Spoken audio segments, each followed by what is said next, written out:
உலக புகழ்பெற்ற குலசேகரப்பட்டினம் தசரா விழாவை முன்னிட்டு இன்று 23ஆம் தேதி செப்டம்பர் மாதம் 2025 செவ்வாய்க்கிழமை சென்னை கௌரிவாக்கம் வடகுலசை ஸ்ரீ ஞானமூர்த்தீஸ்வரர் சமேத ஸ்ரீ முத்தாரம்மன் திருக்கோவிலில் கொடியேற்றம் காலை 6 மணிக்கு நடைபெற்றது.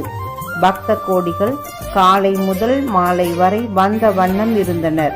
மேல தாளங்கள் முழங்க காளியாட்டம் ஆடி பரவசப்பட்டதுடன் சிறப்பு அன்னதானம் நடைபெற்றது.